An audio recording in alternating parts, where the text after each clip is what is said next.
I read that you were practically living on Diet Coke, booze, and nitrous. Not Diet Coke, a diet of cocaine. Steve-O! The Jackass superstar. He survived his trademark wild stunts along with some personal struggles. It is of paramount importance that I find separation between me and the persona of Steve-O. Why? We have to go back to the beginning of my journey. I didn't get attention from my parents. My dad was a businessman, and my mom suffered from alcoholism. Your father would praise you for stunts, diving headfirst for baseballs. And he'd give $1. I don't think you have to be Sigmund Freud to imagine that had something to do with becoming an attention whore. That was when I started doing dangerous stunts. I'm Steve-O, and this is the fish hook. Why stunts? Growing up, I felt defective, and the thought was I wasn't going to live very long. So I was lashing out at death, taunting it. But I lost my mom in 2003, and that traumatized me more than anything. I was out of control, broadcasting my downward spiral to 200 influential people in real time. You were manhandled into a psych ward. Yeah, this was going to be my legacy, having miserably failed at life. And the toughest thing is that I wanted to make my mom proud.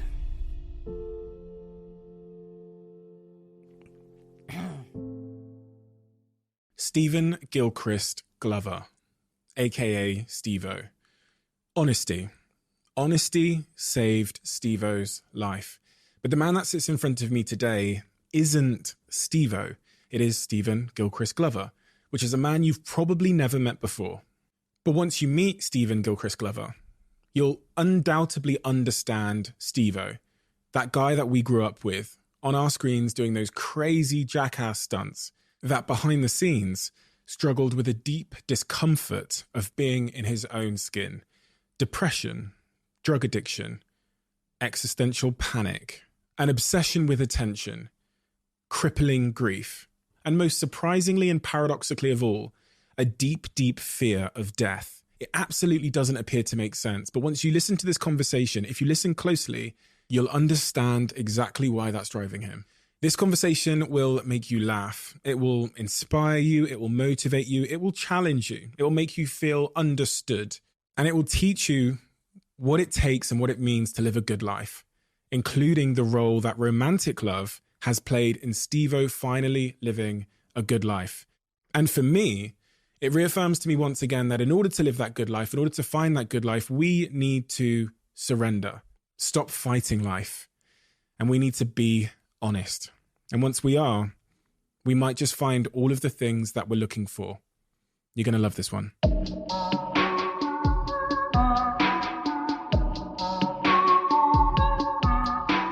Stephen. All right. You've lived a anomalous life. Okay. The man that sits before me today is an anomaly in many respects. The professional path you've walked is extraordinary, to say the least. In order to understand you, what do I need to understand about your earliest context to understand who you are and why you walked the path you did in your life? What's the first sort of domino that I need to understand? I would point to my lineage. My mom's side of the family is like the whole family tree. Every leaf on the tree suffered from alcoholism, some form of addiction, and at the same time very personable, charismatic individuals, but just very alcoholic and a lot of deviance. And then my dad's side of the family is super academic.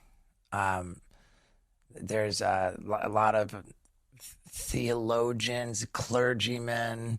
Everybody's got at least like a master's degree or a PhD or highly decorated academia. And my dad broke the mold by becoming a businessman.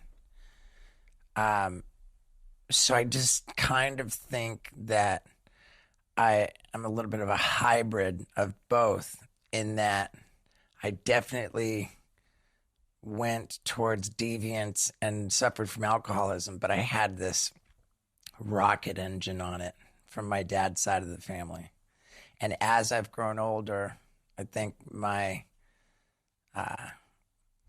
kind of manifest my dad's side more than my mom's side. Before we started recording, I said that one of the things that really surprised me, we're sat in London now, was to learn that you were born in London back in 1974. Yeah, born in Wimbledon, which makes me British. My mother was born in Canada, which makes me Canadian. And my father was born in America, which makes me American. I'm what you call triple national. Wow. And I hold 3 valid passports. I'm very jealous. It's cool. It's like having the keys to the world in many respects. How did that impact you though? Because you told me that you were born here. Your first words were in Portuguese in Brazil. Yeah. Then you're in Venezuela, then Canada, then USA. As a young child, that's figuring out the world and figuring out where he belongs and making friends. How does that sort of destabilization impact you in hindsight? I don't think you have to be Sigmund Freud to imagine that that had something to do with me becoming an attention whore. And I think that it's actually exacerbated by the fact that when I moved to Brazil at the age of 6 months, I moved to Brazil because my father became the president of Pepsi Cola in all of Brazil.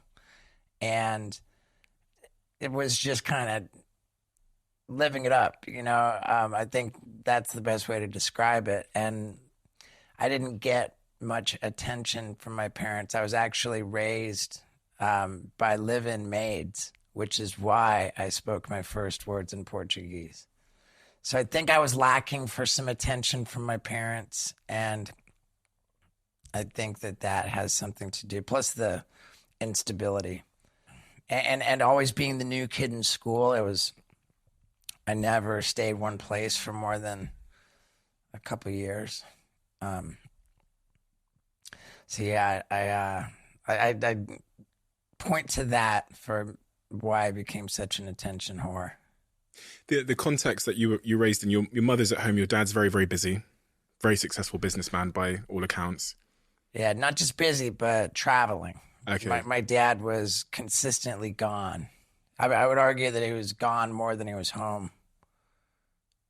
And mom was drunk a lot. So I had not just lacking attention, but lacking supervision a lot of the time too. In 2023, we've learned a lot about addiction and alcoholism and those kinds of things. But I imagine, I mean, I wasn't alive then, but back in 1974, people didn't understand that behavior as clearly as they do now. Did you understand your mother's behavior when you were young? Did you understand her relationship with alcohol was an unhealthy thing or an addiction? I think so. Yeah. I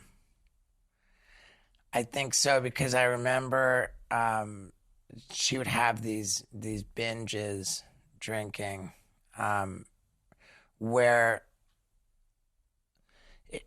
it wouldn't be the case that my mom would get drunk at night and then wake up and have a hangover and then get drunk again the next night. It was more of a case where she would stay drunk for days or weeks on end.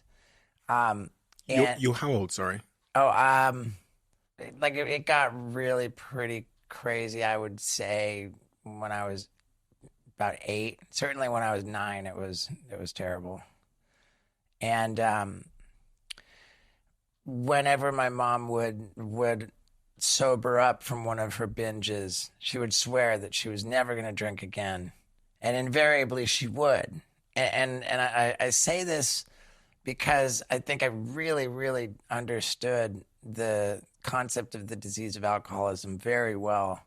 Because when I would come home from school and find that my mom was drinking, I would say to her, Mom, you said you were never going to do this again. And she would explain to me that this time it was going to be different. This time she was only going to have a couple. And I remember knowing that was not the case. And that's kind of the reality of alcoholism, is that the alcoholic, once they start drinking, they cannot stop. They've lost control. And and that it's a characteristic of alcoholics, the idea that the illusion that one day they're going to control and enjoy their drinking, and they pursue this illusion into the gates of insanity or death. That's how it's described. And I understood that. So I knew if Mom had one drink, I knew that all bets were off for days or weeks. You know, you talked about lineage, like the family line. Yeah. What is that then? Is that a predisposition? Is that a genetic predisposition in your view, or is that a generational trauma? You know, have you ever figured out what causes that? I understand there to be a genetic component to the alcoholism.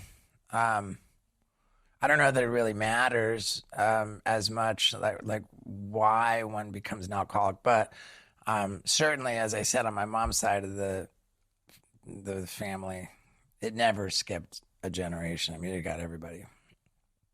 And the insanity of it, I mean, one could really describe it as a mental illness. I mean, they do say it's a disease that's centered in the mind. For me to see and experience what I did as a child, like just how awful it got, and then for me to just pick up a drink is so insane. I mean, if anybody should have known better, it should have been me. And I remember at the time, like 16 years old, when I started drinking regularly, I just convinced myself that what would make me different is that I was going to enjoy it. I was going to party, and it's just insanity. That speaks to the nature of the addiction and the disease, though, because people that are outside of that situation might see it as self-destructive, but clearly, Sure. you know, clearly it can't be that. It's clearly something else, because you saw how destructive it was, Right. and yet it's still, through no choice you made, through no intention you made, it managed to find you later in life. Your father in this context, is he aware that your mother has this disease of addiction with alcohol? Mom would really do her best to get her act together by the time Dad got home from his business trips. And with very little success, I would say.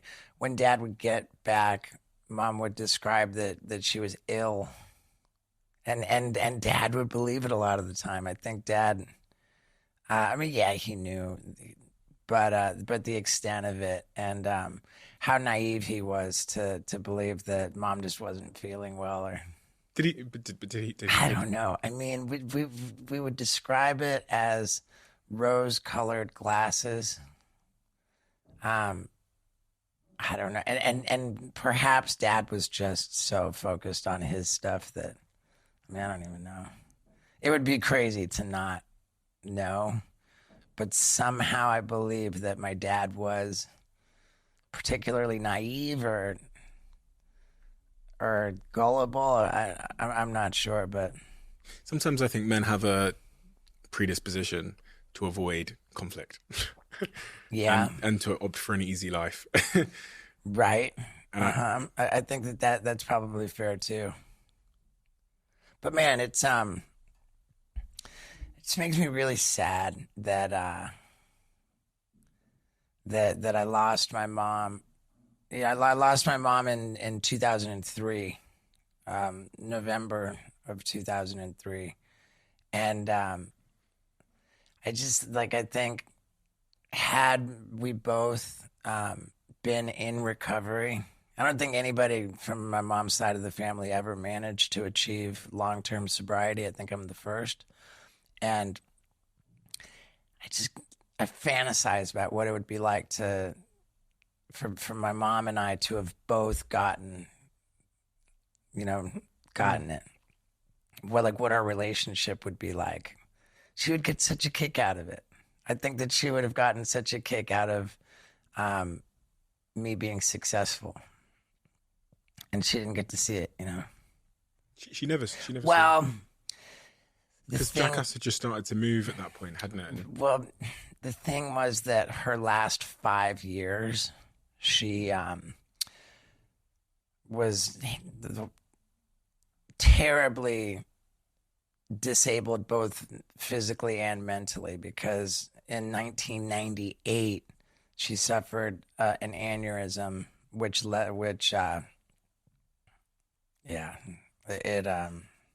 rendered her very, very disabled. So the last 5 years, she didn't. She had a really rough last 5 years, and that traumatized me more than anything. She developed bed sores. She cried in pain for her last 5 years. It was the most upsetting, by far the most traumatized I've ever been by anything, was the situation that my mom was in for her last 5 years. And and it's all because of this alcoholism. And had she been in recovery, had that not happened, I fantasize about what our relationship might be like today. But yeah, that started us off on a bummer. It's really interesting context though. Specifically, this, you said the thing about attention and seeking attention from, in a variety of different ways, because you were destabilized in terms of your early schooling life. Your father's not present. I read that you'd said that you wanted your father's approval, and as a child, your father would praise you for physical stunts, such as diving headfirst for baseballs or doing push-ups for your fathers and his friends. I would do 100 push-ups in a row for his buddies, and he'd give me like $1, and that everybody got a kick out of that. I loved doing it, and I don't think they were terribly impressive push-ups, because 100's a lot. But yeah, I was a little bit of a performer at my dad's behest. I think there's this thing called love languages. Have you ever seen it before? Have you ever done the love languages test thing? No. It's this thing you do online, and I think it's pretty telling. I'm not into like pseudo bullshit, whatever, but I think it's pretty telling. And you answer these like 30, 40 questions, and it tells you the language of love that you have. So some people are words of affirmation. That's how they kind of show and receive love. Some people are physical touch. Some people are little acts of service. Some people are gifts, for example. And it was making me, when I was reading that in your book, I was thinking about how that can become a love language for us. And it's funny because then I skipped to this moment later in your story where you had a heartbreak, and the way that you responded to the heartbreak to try and get attention was by doing stunts. Yep. And I just saw this connection there, and I thought, it's interesting. Some of our love languages can be like stunts or sure, or other forms of like validation. It's an interesting take on it. I remember at the point when I had the heartbreak, and that was when I really started doing dangerous stunts. It was less for, it was for attention, and I wanted this girl who had dumped me to be worried that I would die. It's crazy. But yeah, I was jumping off rooftops into pools and climbing off of like just huge balconies and stuff, and sending her the videos, or just posting them where she'd see them. At the time, there was no such thing as sending videos without going to the post office. But yeah, I would send her in mail videos from the post office. I would mail them to her like once a year. and the videos genuinely did get radder and radder. Yeah, each new installment, it was crazy. If I'd asked you when you were a young man in your teenage years, what are you going to be when you grow up, what would you have responded? Man. The first actual thought I had for a career to pursue was one in advertising.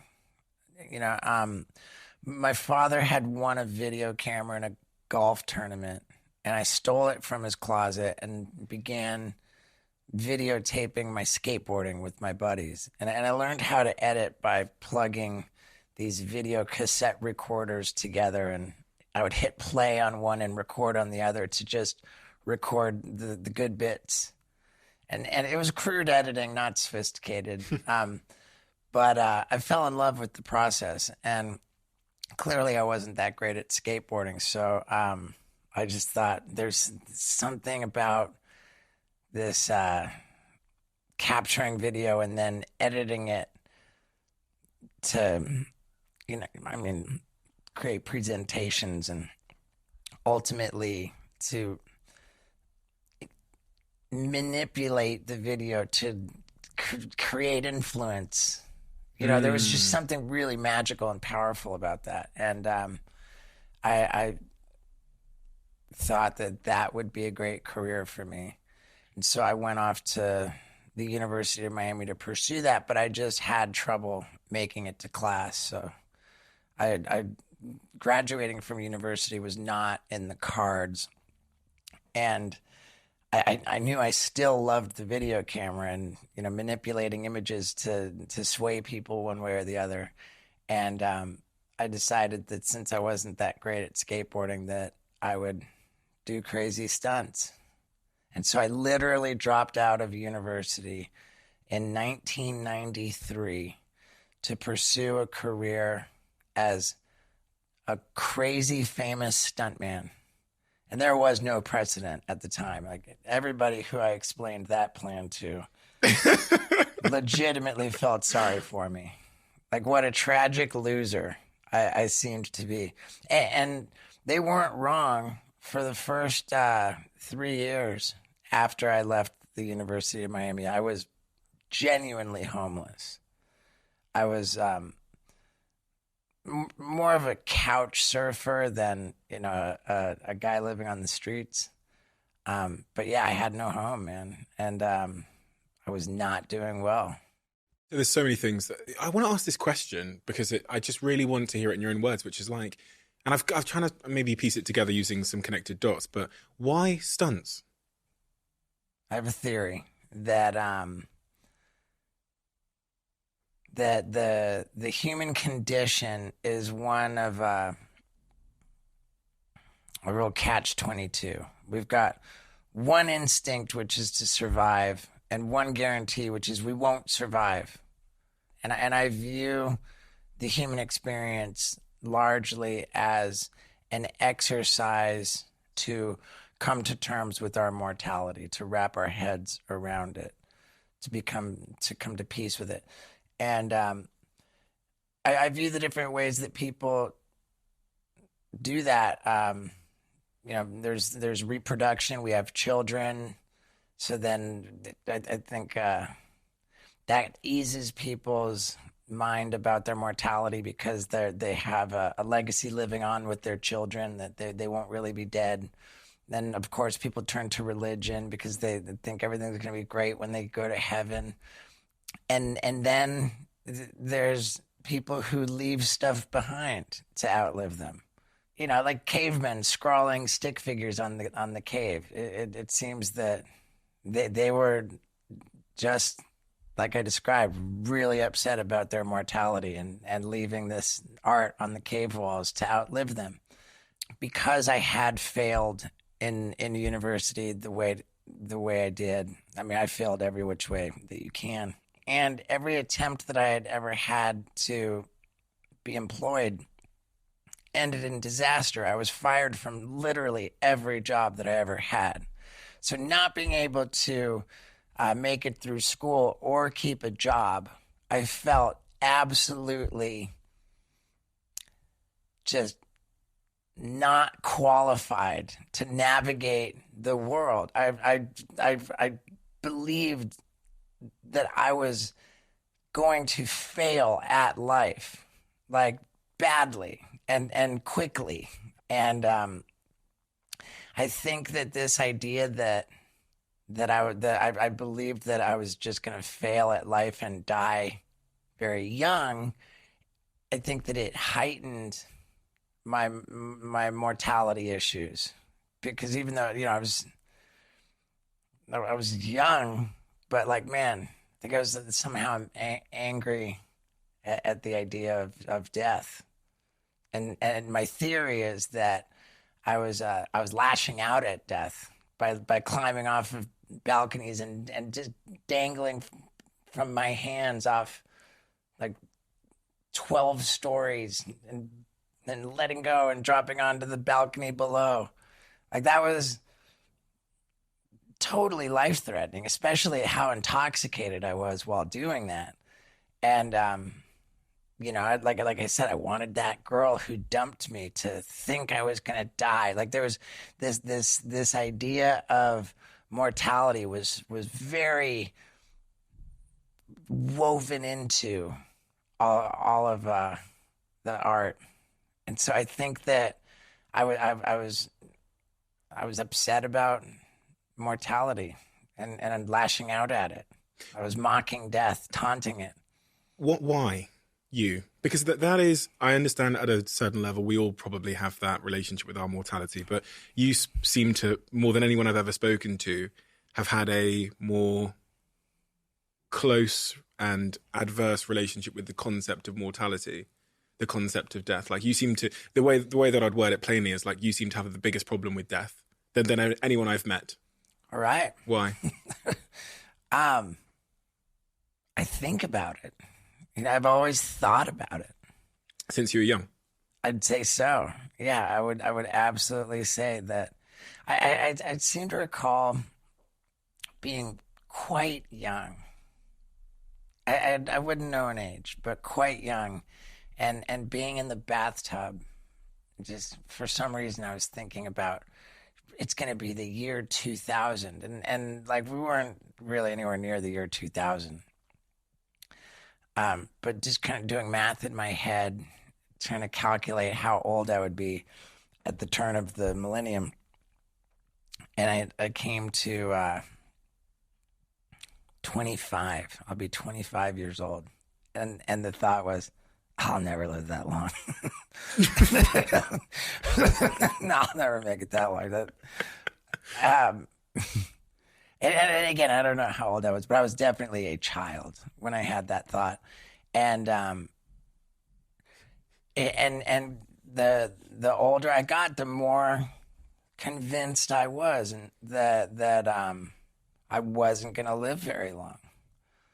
And perhaps, that's, another manifestation of my alcoholism. But I think that really, to describe alcoholism, there's a, like, I felt defective. I felt like there was just something wrong with me, that things weren't going to work, And I think that to some extent is a characteristic of alcoholism for a lot of alcoholics. I feel like just uncomfortable in your own skin. They describe it as restless, irritable, and discontented. Defective is a word that really resonates with me.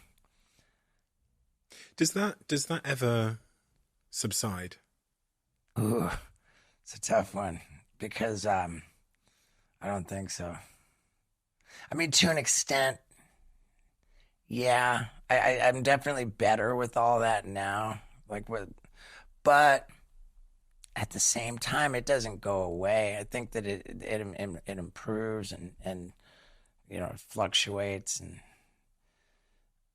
But what doesn't go away is this default setting I have that everything's not going to be okay.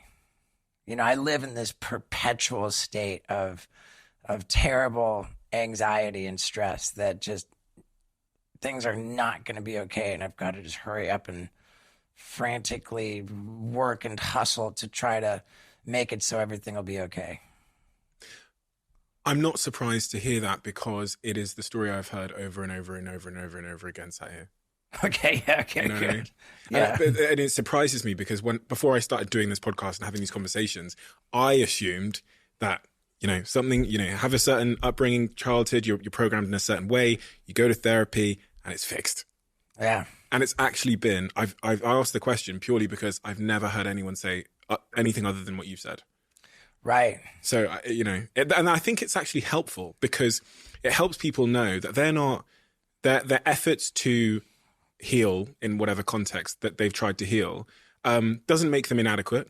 It makes them very much human. That, the way that we're programmed and hardwired because of whatever reasons, it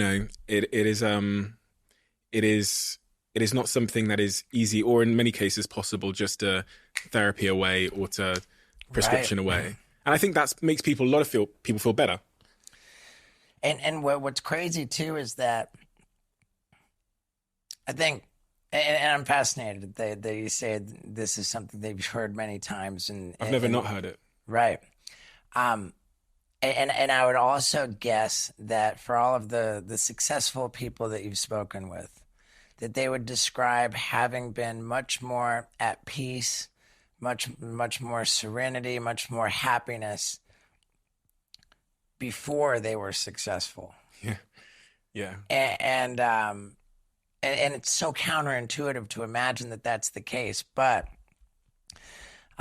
there's one saying that I think really explains it to a degree, which is that, this is the saying, a man who has nothing only has to worry about his next meal.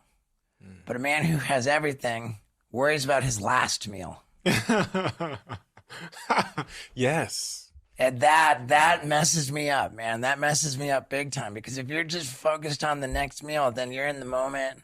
Life's, pretty simple. It's not too much of a task to accomplish finding your next meal. But once you've got your next meal covered, and then it's like, all right, and then I've saved up some money. I'm good. My next meals are set for the next year.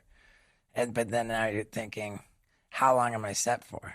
And once you start thinking, how long am I set for? Then life gets really scary because you're not in the moment and you're future tripping and everything isn't going to be okay. And what's even crazier is that I understand that there's been studies about financial security, and it's people who have upwards of $10 million net worth who find themselves feeling considerably more financially insecure than anybody who has less.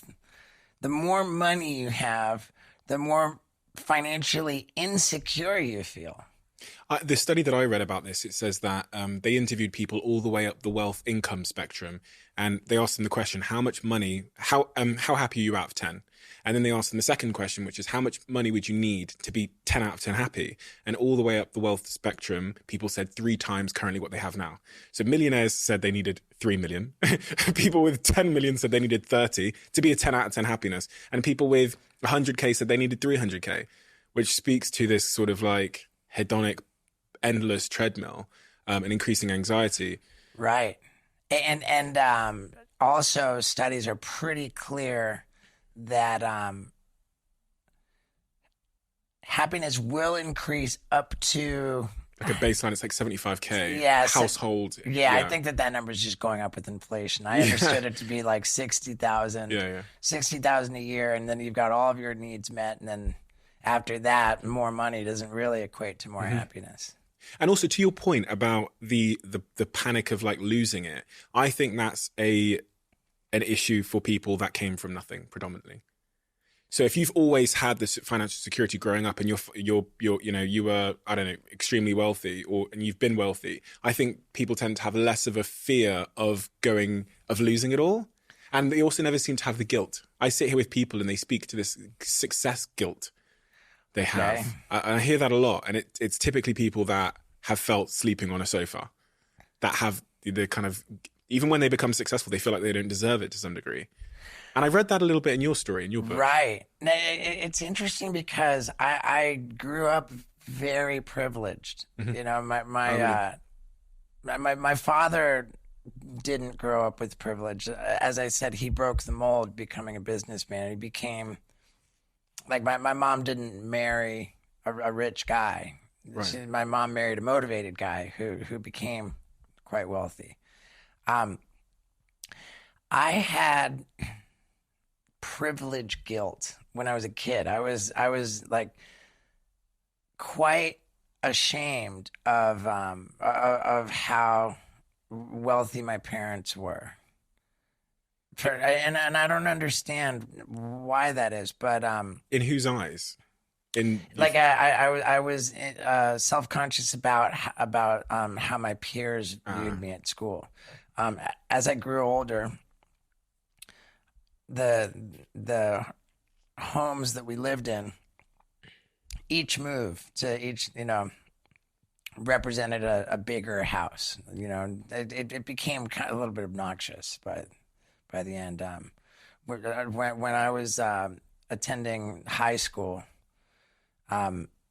here in London, I went to the American school in St. John's Wood, and I lived directly across the street from Regent's Park on Prince Albert Road. Oh, wow. In this, it was a just gaudy, obnoxiously huge house. And I never wanted kids from school to see it. So we would have like overnights. When you're a kid, I wouldn't have kids spend the night at my house. I was always overnight at someone else's house. And for me to ride my skateboard to school, took a certain amount of time. And if I would oversleep, I would ride with my dad. My dad was chauffeur driven to work, and he would be reading his newspaper in the back seat. And whenever I overslept and I had to ride with my dad, the chauffeur would pull up to the school, and as I got out of the car, I would hug the chauffeur. Yeah, like to try to create the impression that I was just embarrassed my dad was in the back seat, like being chauffeured around. I don't know what that is. It's wanting to fit in. I was the opposite. Okay. In every respect. No one came to my house because it was the windows were smashed and the grass was 6 foot high. So everything you described was me, but the opposite, for opposite reasons. Like I would pray that the traffic lights near our school would turn red, which meant that I could get out of this beat up van we drove in as far from school as possible. Yeah. Whereas you're hugging the chauffeur. Right. It's really interesting too. Like I went to a super privileged school too. I mean, I attended school with the son of the American ambassador to the UK. My best friend was this kid Abdullah. His father was like a crazy oil tycoon. And when I was in, for me, 5th and 6th grade, I was in London, England at that time too. Same school. And my father was, I'm not even quite sure what his job position was, but worked for Del Monte, the canned fruits. Yeah. And he had to, there was a pineapple factory in Kenya. Dad had to go visit this pineapple factory. I want to say maybe once a year. And so he planned his trip to the pineapple factory in Kenya to coincide with our spring break, the 1 week off from school, so that he could take the family on safari. And I have this crazy memory of coming out of the airport in Nairobi, being ushered into some chauffeur-driven car. I always remembered it as a stretch limo. My dad says, no, we didn't have it. But whatever. Ushered into a chauffeur-driven car out of the airport. And sitting in the back of this car, and it was my first time seeing poverty, like real poverty. And these people were clawing at the windows, begging And I'm just sitting in this car and just thinking, what did I ever do to deserve to be like, I'm not a good kid, you know, like I'm just always in trouble. Like I don't do, just like, again, feeling defective, you know, like, and I really wasn't a good kid. I mean, I was always in trouble. Everything was just a disaster with me. And here I am inside the car that's being clawed at by these people who are barely clothed, you know, and just clearly desperate. And, that was a moment where I felt genuinely guilty. You know, I had a privilege guilt, you know, and that's worse than success guilt because, you know, and again, I did everything wrong. I was always in trouble, got terrible grades. And my sister, who is 3.5 years older than me, she did everything right, got straight A's. Just did everything perfect. Somehow, along the way, like my sister went into a low earning career. She was a school teacher, which is notoriously underpaid, especially for how important of a job that is. Became a single mom with special needs kid and low earning and it, like it's kind of struggles, you know, like life is hard for my sister and like somehow me, the guy who just did everything wrong and then goes on to have this stupid career and everything just works out great for me. So when you said success guilt, I feel that I feel like what, why, you know, why did everything work out great for me and my sister's having a tough time? And I struggle with that too. I actually, I have it. I've always called it kind of survivor's guilt, but yeah, success guilt, same thing. Your mother had a brain aneurysm in 98, you Yep. said. Jackass, the pilot, was in 99, Yep. a year later. Yep. You describe how your mother was ill for roughly 5 years before she passed away and she was disabled. You're very busy with Jackass at that time. How did you cope with it? Because it doesn't seem to me that there's anyone in your life really at that point or any experience that's going to help you deal with the concept of grief and loss. Right. How did you cope with it? If you did at all? My parents divorced in 1991. I graduated from the American school here in London, the American school in London in St. John's Wood in 1992. I went off to the University of Miami. Right around the time when I went to the University of Miami, my mom moved to Florida as well. Mm-hmm. Then on that fateful day of October 10th, 1998, we received word that Mom had this brain aneurysm. My sister and I flew to Florida from New Mexico. My dad flew to Florida from England. We all congregated around this crisis with my mom. At one point, we went to a nearby restaurant just to get a meal. I went outside to smoke a cigarette, and my dad came outside and he initiated this conversation. He says, I want to tell you that I feel I've done a disservice to you by not supporting you in this path that you've chosen, my path to be a crazy famous stuntman. He said, I chose a path that my father, you know, Dad broke the mold becoming a businessman. The idea of that was pretty repugnant to his father. Mm-hmm. And he said that his father had the same conversation. You chose something that I would not have chosen for you, but you're clearly committed to it. And so I just want you to be the best and, you know, be the happiest. And I pledge to support you. And I'm thinking, man, like, that's tough because I'm a loser. You know, like the whole thing going on with my mom was kind of prevalent, but the side conversation. Like, I just felt like, wow, like now Dad supports me, and I didn't feel very, very hopeful, I don't think, at that time. But it put a lot of wind in my sails. So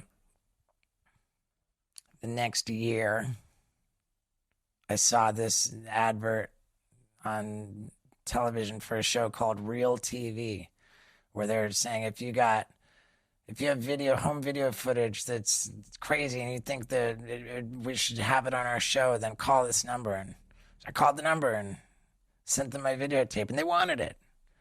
And Dad helped me negotiate the license deal with them, and it was meaningful.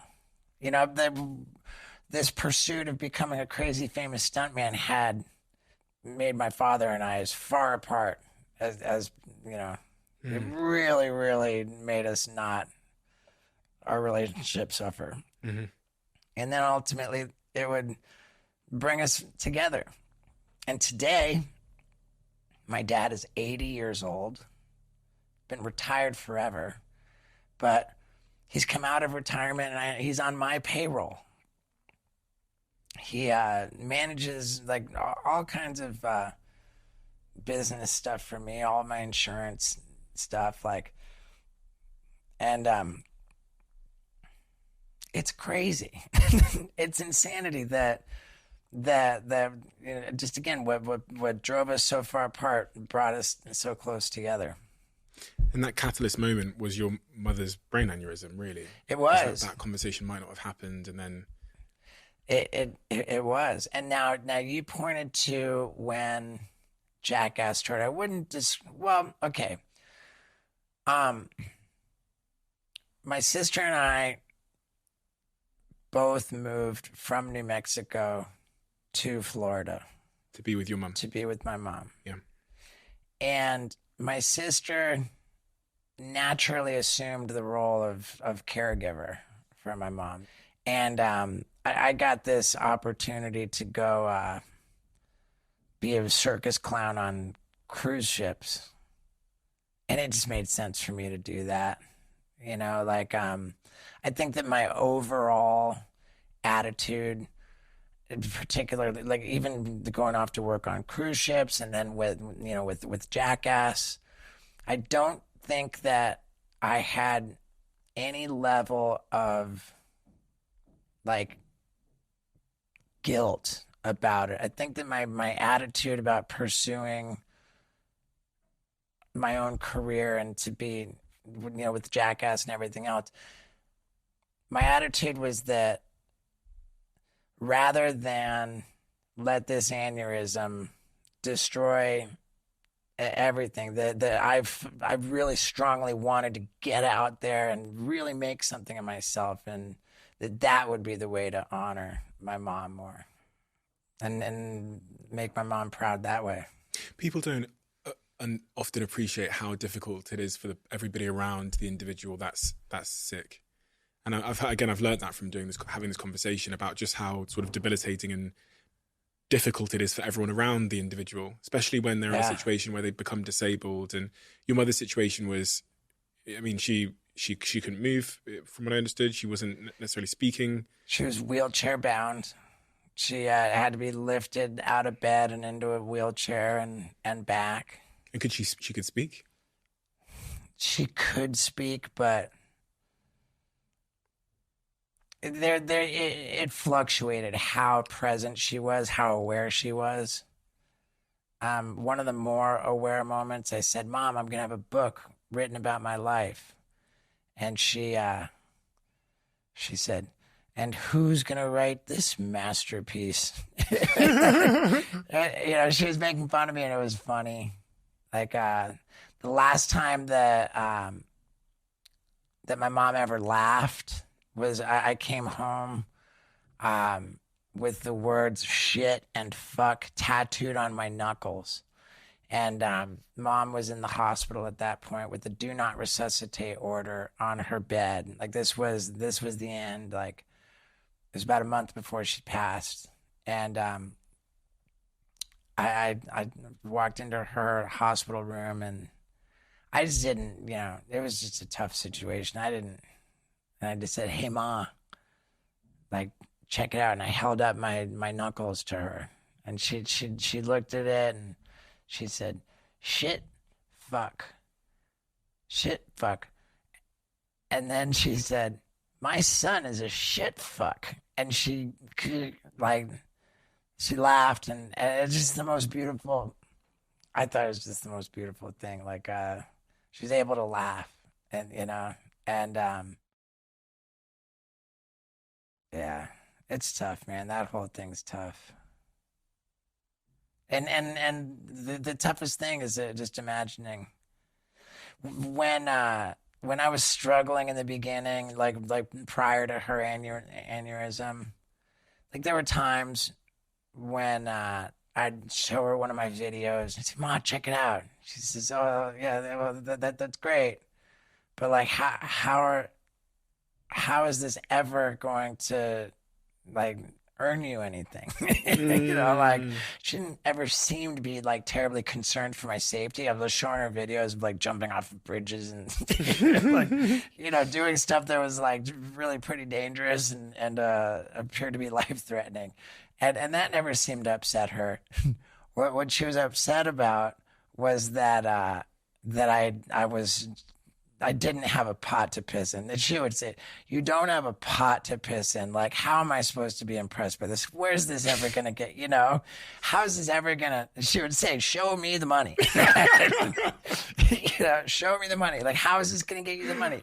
And, man, like, given that was her position on it, and I think that she was, largely concerned with the appearance of things and like less, she wasn't ever, I never got the sense that she was worried for my safety on any level. I think that what she was concerned with was how I reflected on her.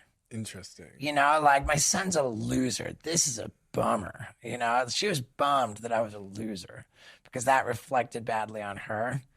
And that's what was important to her. You know, there's nothing wrong with that. And is that why you'd like her to be able to see? God, yeah, man, that's the toughest thing to imagine. If she had been to rehab many times, she was in the program of recovery, but she just couldn't hang on to that. You know, she would just always end up drinking again, and I think that what would cause her to relapse was the, you know, trauma from the breakup with my dad, which is just a vicious cycle, because what broke her up with my dad was her drinking, and then the trauma from the divorce would make, you know, it's just a vicious cycle.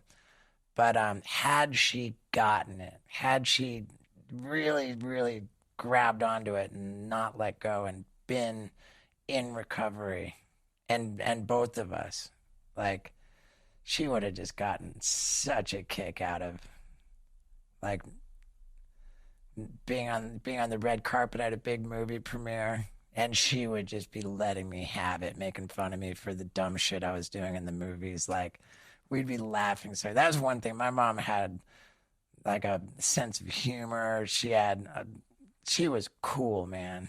She was cool, and we related to each other a lot. You're 29, November the 7th, she passes away. Correct. A mixture of emotions. I read in your book, in Professional Idiot, page 194, the overwhelming emotion I felt afterward was relief. Sure. Yeah. The suffering was over. You know, it was merciful. Like, there's nothing upsetting about my mom dying.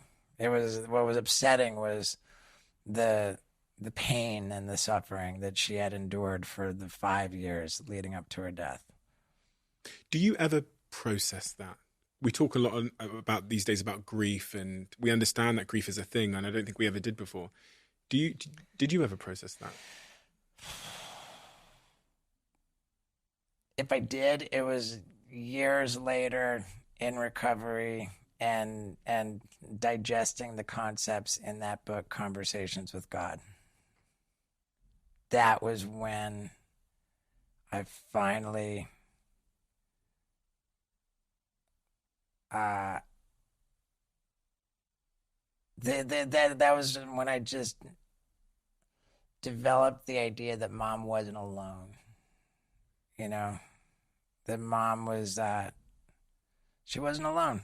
She that was an experience that she had as God, and somehow that it doesn't change anything, but it changes everything. Alone. Why the word alone? Why was that the concern? Yeah. Just because it's like on a bigger level, like mom's this one thing, you know, so there's no such thing as alone.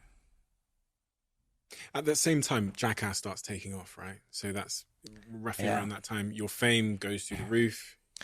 Yeah, well, mom's aneurysm was 1998. I worked on cruise ships for 6 months of 1999. I worked in a circus at a flea market for 6 months in year 2000. And Jackass came out in October of year 2000. And then, everything.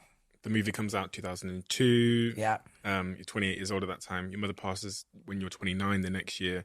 These two things have almost happened at similar times. Your trajectory has started to skyrocket. Your mother has passed away.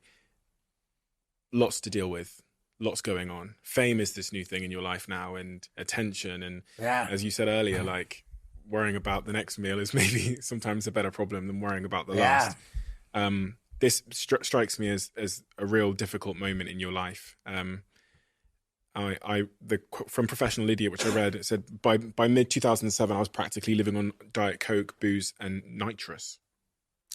Not Diet Coke, a diet of cocaine. Oh, cocaine. Fuck, I really... It's a big difference.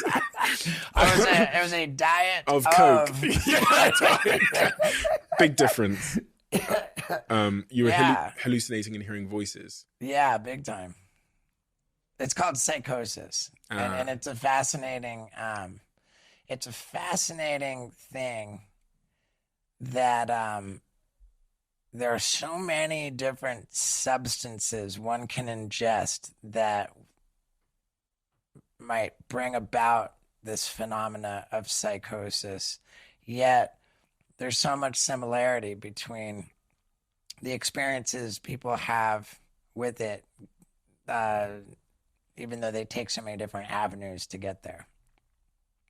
And that's partially why I believe that psychosis, that there's sort of different compartments, maybe dimensions, and that we're in our human experience, we're in a distinct compartment, and that psychosis happens when you erode the barriers to the other compartments, other dimensions. And by doing that with chemical substances, we erode the barriers, kind of open ourselves up to energies from other dimensions. You open yourself up to like all levels of it, so you can really let in demons, you know, like demons being low level frequency energy, and angels like being higher level. Mm-hmm. And by just consuming enough substances, I really believe that you erode the barriers, you open yourself up to all these energies, and in comes flooding demons and angels. And that's how I characterize my experiences with hallucinations.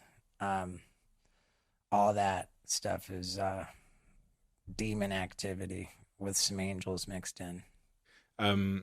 I was reading about this thing called the RAD email list. Oh, yeah. Where you sent an email to a lot of people, which I think ultimately sounds like one of the things that brought about an intervention. But right. It wasn't one email. It was more of a stream, a barrage.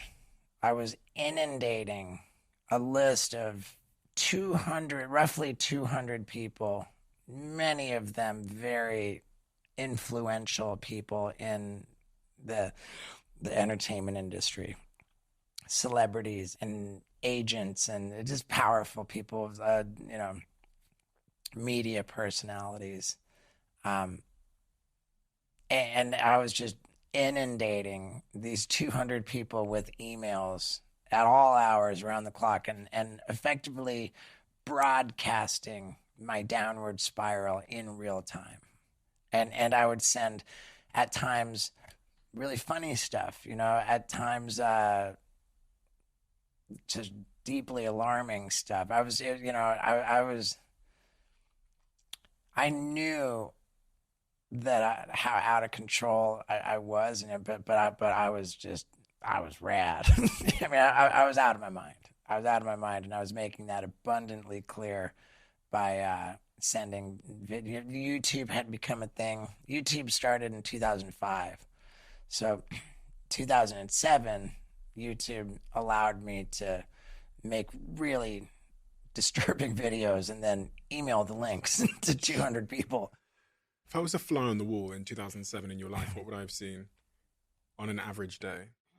In 2007, I was renting 4 apartments in one building. One of them, I just demolished the walls and built a skate park throughout the whole apartment. With permission from the landlord? No, not at all. No permission whatsoever. And it was just with I remember there was like a Russian prostitute operation in the adjacent apartment, so they weren't trying to complain about the noise. There was a stairwell on the other side, and beneath was the parking garage. So it was, there were never any complaints for that. And then a little bit down the hall was I had a couple of my buddies living there. One of them was edited stuff for me, but we very rarely. Well, I mean, he would. He thinks he works hard. Yeah, I mean, I had people like on salary, and they didn't do too much. But when I was really out of my mind and these disturbing videos that I wanted to email the links to the rad email list, my editor guy was in charge of that. So yeah, I had the office, the skate park apartment, the office apartment, and then I had an apartment for the assistant. The assistant really didn't do anything except explain to people that she couldn't get a hold of me and change my flights because I would always miss my flights. And then I had my apartment, which was this is sort of this is where all the really crazy stuff happened. That was just my little drug den, and I would inhale this nitrous oxide stuff, and it would come in these little cartridges that people used to make whipped cream, and a box of these nitrous oxide cartridges would there would be 24 cartridges per box. But if you bought a case, there would be 25 boxes in the case. And I believe that 25 times 24 comes to 600. And so I would sit down with 600 cartridges of nitrous oxide and just inhale. Like the thing that the cartridge goes into, this canister. Correct. Yeah, but I'd have 2 of them. Oh, so I would, crack one. I would crack one open, fill that, and inhale it. With my lungs filled with nitrous oxide, I would be busy filling up the next one. So that when I exhaled the nitrous from the first, I would then inhale so I would not breathe. I wasn't breathing air. As like I was inhaling nitrous oxide to the exclusion of breathing air. I mean, as much as possible. And my goal at all times would be to lose consciousness, because if you if you do that and you hold your breath, you will become unconscious, and you're kind of twitching and flopping around, and your lips are all blue, and then you come back to, and it would it's not healthy, and I would be doing that, and I would be doing that for days on end while snorting cocaine. So it was on like the second, and particularly on the third day of being awake on a cocaine binge while inhaling nothing but nitrous oxide, that's when the most profound psychosis with all of the hallucinating would be going on. You sent out on that rad email one time suicidal ideation. Yeah, I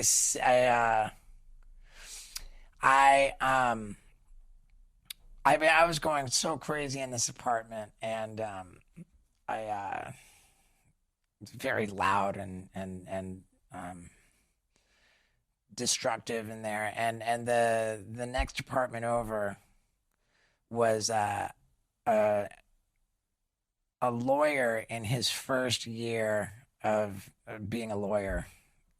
So like a guy who cared about work, and I was just making all kinds of noise at all hours, and so he would call the police. He's this my neighbor, it's insane, and the more that the police would show up at my apartment, the angrier I would get at the lawyer who was calling the police, which is a little bit backwards, and that was kind of my MO. Like I would wrong people, and then I would resent them for their perfectly natural response to being wronged by me. So, At least you're honest. so I would, I would bang on the guys. Well, I would really antagonize this poor lawyer guy. And at one point it got to the level where pounding on the wall, I actually pounded a hole in the wall. And I pounded a hole. On my side, there's the drywall, and then in between there's like the fiberglass stuff, and then there's his side of the rope. I actually this one night pounded all the way through his side of the wall too. So I was actually looking into his apartment, which of course constitutes vandalism. So when he called the cops this time, the cops showed up, they had no choice but to actually arrest me for vandalism. He said, look, they put a hole in my wall. So they were here to arrest me. And I was really, really out of it, like having been snorting both cocaine and ketamine. So I was super out of it and didn't put it together that I was being arrested and going to jail with a bag of cocaine in my pocket. I mean, I probably could have. It would make sense that. And I remember it was funny too, because they said that I was barefoot and I had no shirt, and they said, well, we have to take you to jail. We have no choice, but we will let you go put on a shirt and some shoes. Which was the perfect opportunity for me to go into my apartment and remove the bag of cocaine from my pocket. But I didn't do that. And I said, fuck a shirt, fuck shoes. So I went to jail completely barefoot and shirtless with the bag of cocaine in my pocket. And then when they process you into jail, they search your pockets. They found the cocaine, and they arrested me again. So I had a felony cocaine possession charge as well as the vandalism charge. And this was like pretty well publicized, the fact of the cocaine and the arrest. And when I was released from the jail, I was in there for like I want to say like 3 days, because the consensus among anybody who loved me was he's better off in jail. So there was no concerted effort to bail me out, which was why I managed to stay in there for, I believe, about 3 days. And then when I finally did get released from the jail, after the 3 days, and I returned to my apartment. There was an eviction notice on the door. So my response to that was, oh, okay, well, I'm being evicted. And I went into the apartment. I found more vials of ketamine that I had stashed in there, and I cooked that all up. And within a couple hours, I was like screaming about God, like while jumping up and down on a parked car and like dealing with more cops. You were manhandled into a psych ward, right? Like Yeah. Well, so I went on this prodigious final bender, and I was running out of time before I had to get my stuff out of the apartment. I was evicted. So the email to the rad email list was, hey, I have to have my stuff out of this apartment because I've been evicted. But before I have to be gone, I want to jump a motorcycle. I want to ride a motorcycle through the living room and off a ramp and jump it over onto the building next door, which was a very, very small gap. It was hardly even a big stunt. And it was like 2.5 stories up. I think I was on the 3rd floor, but it was really like kind of 2.5. So maybe like 20, 25 feet. And I said on the rad email list, and I want to jump the motorcycle onto the roof next door, and I want to jump out of the bedroom window into a hot tub. And I just said, so Knoxville, bring a camera crew and a hot tub. And if you can't do the hot tub, at least bring some cardboard boxes. But I'm jumping out of the window, and I'm jumping, and if you don't come, I'm jumping out of the window anyway. I'm going to jump, and I'm going to find out how many bones break when I land on the sidewalk 25 feet below. I'm ready to die. I was like promising that I was going to jump out of the window and break bones on the concrete below, and that qualified me for the psychiatric evaluation. And they staged an intervention. Yeah, they staged an intervention, yeah. And I said, so Knoxville responded. I forget if he responded with all 200 people on copy. Oh, shit. But I said this, I did this on the rad email list with the 200 people. And I said, if Knoxville responded, he says, okay, I'll be there. I said, be here at 10 a.m. Be here at 10 a.m. where I'm going to jump. But his response was, he says, can we do noon? What's with the early call times? Sheesh. So we agreed on noon. I forget. I don't think he was concerned with the early call times. I think what he was concerned with was having more time to rally a group to really do the intervention. But in that email exchange, I was not scheduling a shoot for Jackass as I thought. I was actually scheduling my intervention. And that's really where your life seems to have started to take a new direction, although not linear in any respect. Well, I mean, that intervention marked the beginning of my journey. I've been clean and sober since that day. Which is... I mean, the intervention was March 9th. The intervention was March 9th of 2009. Oh, sorry, no. 8. Yeah, March 9th of 2008. And we don't count that as our sobriety date because it's the first day you didn't get loaded is your sobriety date. So my sobriety date is March 10th of 2008. Over 14 years sober. Over 15 now. Over 15 years sober. Yeah. Congratulations. Dude, it's huge. That's amazing. Honestly, that's incredible. It's so incredible. And I don't say that to be self-important or, like douchey. It's just the most profound gift, like, ever. And I believe strongly that, this conversation began with this dark discussion of alcoholism and how... just how terrible and sad alcoholism is. However, as upsetting as alcoholism and drug addiction is,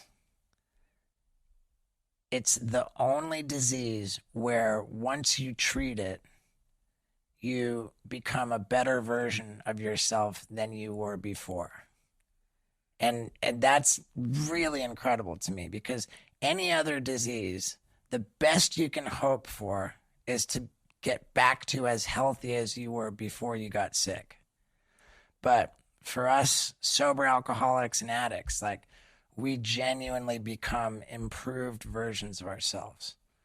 And the work you've done since has been incredible. I mean, you've taken on many professional pursuits. Your stand-up comedy became a facet of your life in 2013. 2010. 2010, okay. I had the first time I had gotten on stage in a comedy club and performed what I intended to be stand-up comedy was 2006. How did that go? I thought it went a lot better than it actually did, but the first time I ever got on that stage, it wasn't a disaster. It became a disaster later.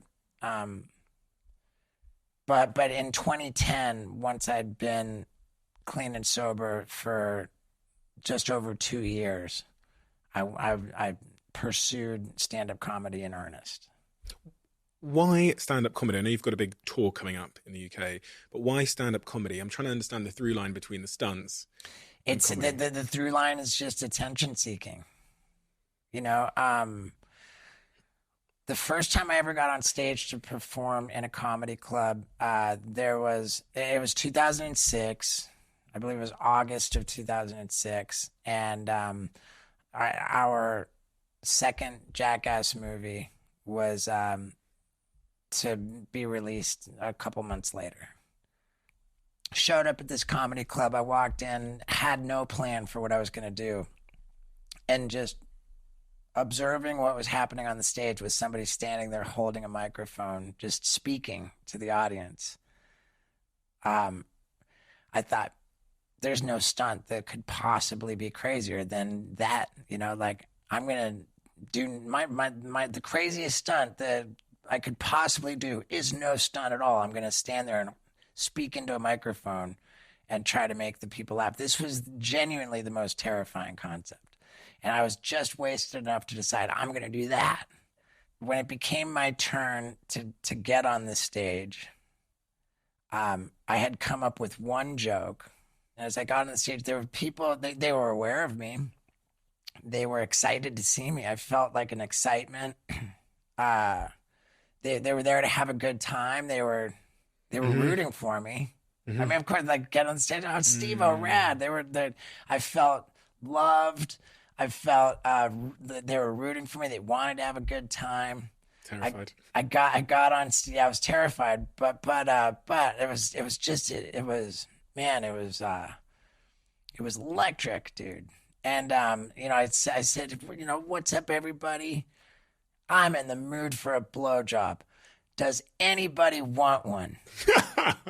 And I got a laugh, like, they laughed, and I just was so happy about that. And I couldn't have been on that stage for more than 3 minutes. Like, I got on and I got off, just got out of there, and it was a favorable experience. And I decided that this was something I wanted to pursue. And you've been pursuing it ever since. There's an awesome tour coming up in the UK from June 30th to July 14th, I believe, called Bucket List. That's right. And which I'm coming to see. Oh, dude, I love that, man. I'm going to make sure that happens. So when I started doing stand-up in earnest in 2010, I imagined that I was trying to establish myself as a stand-up comedian, and that I was going to forge a career with speaking into a microphone. And I felt that I was well equipped to succeed in that endeavor, because my life has been so just colorful. Like, the experience that I've had in my life, like, to mine my life experience for material in stand-up comedy, it seemed very doable. Like, I've got stuff to talk about. Yeah. So I felt that I came into stand-up comedy not with just an advantage in that I had an audience, a profile, but I just had interesting material to, to mine. And clearly the world was not eager for the stand-up comedy of Steve-O. I think that the bar for the stuff that I was known for, like to go from like the shocking, like unbelievable, like crazy visual stuff that I'd become known for, and then appear speaking into a microphone. It seems like a mismatch in expectation. Yeah. Like, and that's always disappointment, isn't it? Right. Like, and maybe this is from my own perception. Sure. I'm not sure. But with all of the self-doubt, with all of the, negative self-talk, I just still persisted. And I wasn't super successful in the beginning. And, of course not. But I was successful enough to get booked by comedy clubs and then be welcome back. And I would go around this comedy club circuit around the United States. And I did just well enough to go back around the loop. And that loop lasted for 11 years in comedy clubs. And I tirelessly persisted. I genuinely did. And I put in work and I developed this craft of storytelling and stand-up, telling jokes. Along the way, I taped 2 comedy specials. The first one was me and a microphone and some intermittent stunts I performed on stage throughout the act. And as I put together what would become the next comedy special, I put together this new act to tour with. It occurred to me that the stories I was telling in this new act had, for the most part, all happened on camera. And I had the idea, wow, what if for my next comedy special, I perform the act, but in post-production, I edit into the special interstitial footage of these stories unfolding. I love that. So it's depth to the storytelling. Oh, dude, my head exploded. I got so excited. I couldn't even stand it. Wow, like I'm gonna have my next comedy special is gonna be multimedia. That one I put out myself, and then it was time to put together the third show. So now I knew that for this third show, which is Bucket List, the Bucket List, correct, that I needed to film all new stuff, which would lend itself to all new stand-up material, and it had to be crazier than shit. It had to be crazier than ever. And that's what people will see if they go. Yeah, okay, for sure. There were just ideas that came up over the years that were genuinely never supposed to happen on any level, but they were just ideas that I was so fond of because they were crazy things to say. I can't wait. The idea was to push things further than Jackass ever could, and there's no way that you do that and there's not a story to tell. There's to say the least. Like the challenges of making these things happen. It's just it's inherently juicy material for stand-up. There's just no way around it. And one step further is that I've worked so hard on developing the ability to be in a healthy relationship with a life partner. So I was just about to ask you, this was my last question, which was about Lux. Right. My fiance Lux. And the Bucket List show is every bit as much about these ultra high level Jackass stunts and how they were conceived and executed. It's every bit as much about that as the implications of carrying out these bucket list items on my relationship with my fiance. What I was actually going to ask you about was specifically kind of the juxtaposition of what's making you successful here seems to me, as a guy that's got into relationships, struggled to find a relationship for my own reasons with my childhood, seems to be the antithesis, the very opposite of what it takes to be successful in a relationship, which is like the stability, the I don't know, the calm, right. And over here we're seeking instability. And here in a relationship, I don't know, there needs to be a certain stability that I think. How?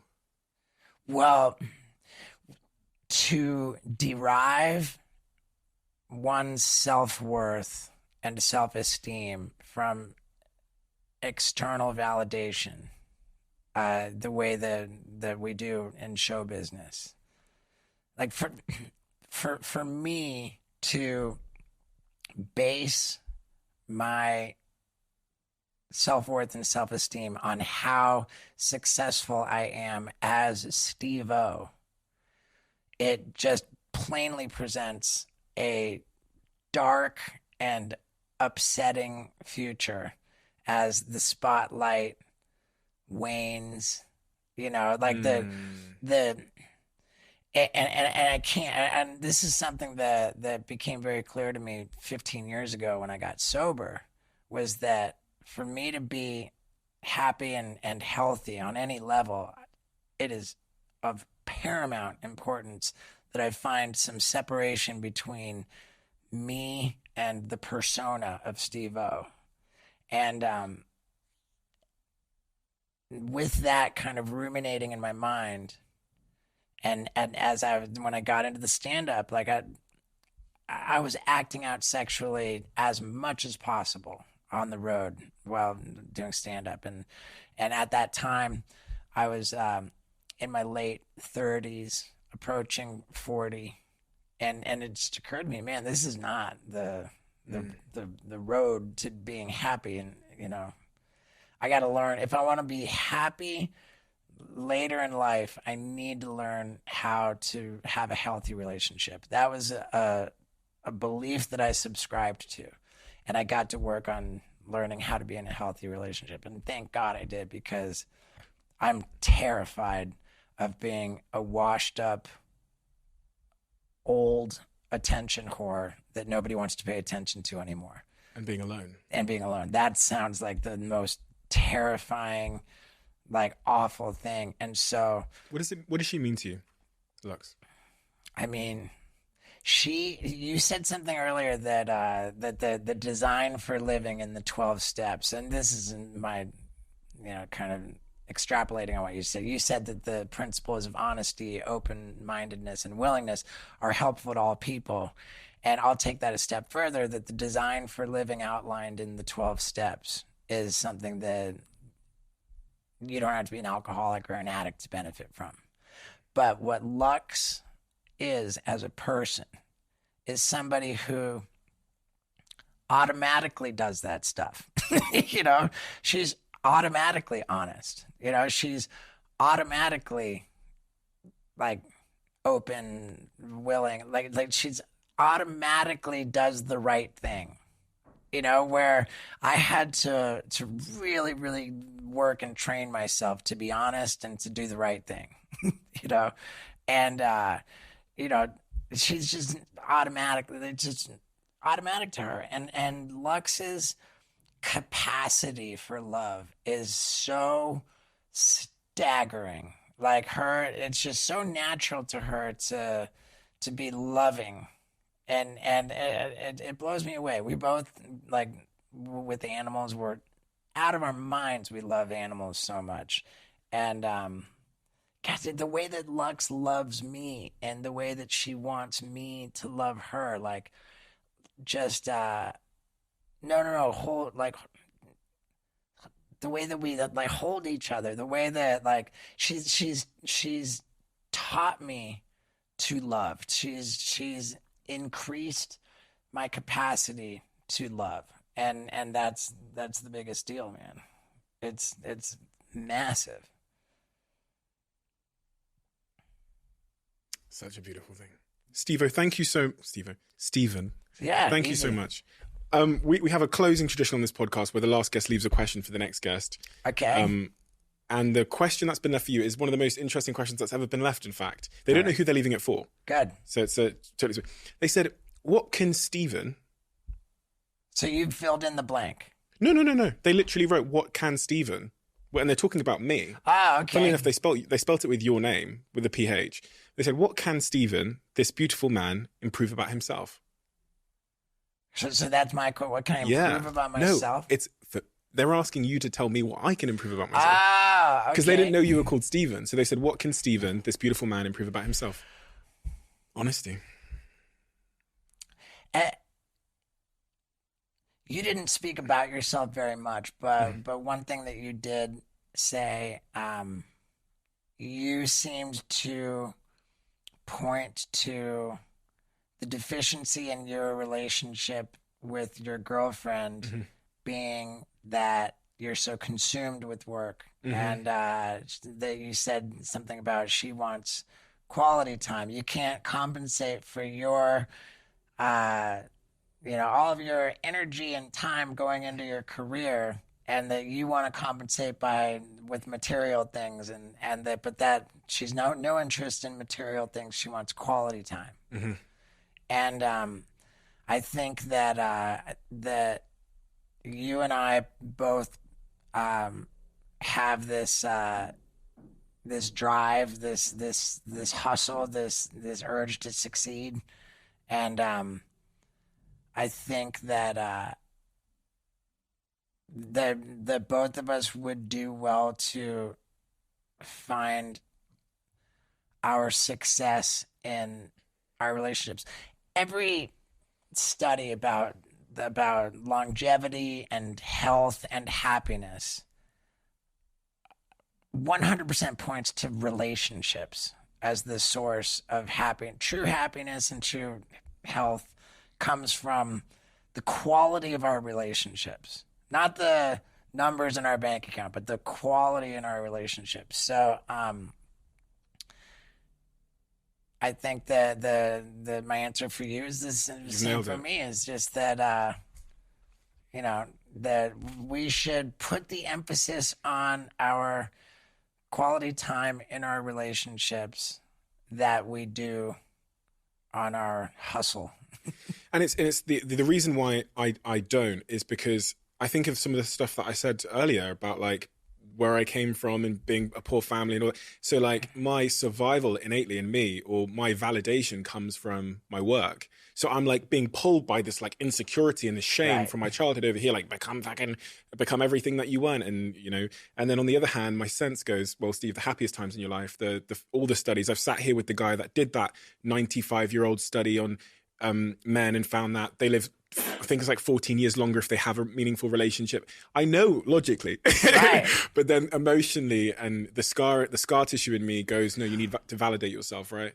I'm being dragged by that still to. Right, and hustle, but not in a way that undermines or detracts from the quality of the relationships. That's what you were doing. I mean, yeah, shit. Lex and I have a rule that we're not to be apart for more than 2 weeks. I love that. And we spent 2 days together over the course of 6 weeks. We broke our rule badly. And that's not cool, man. It sucks. Yeah. So, if I wasn't so... so operating from fear. That's the difference. Yeah, exactly. Hustle because you love it, not because you're afraid of the post-apocalyptic. And there's this concept I've been toying with a lot in this podcast between the distinction between being driven and being dragged, and sometimes I'm being dragged. Yeah, the driven is the like intentional. It sounds like kind of the intentional hustle with control over the hustle. Dragged is like fucking fear. Like if I don't, then I'm not enough. And right. I've taken so much of your time, Stephen. I did. Thank you so much. Really, really appreciate it. A pleasure to meet you. And I've learned so much. Incredibly surprising, wisdom-filled conversation that graced so many different aspects. I'm so excited to see Bucket List. I'm sure all of my audience are as well. The 13th is the date to be there, right? Hacking Empire? That's where I'll be. I'm looking forward to it. I think that we might be able to open up some tickets on the 14th. Okay.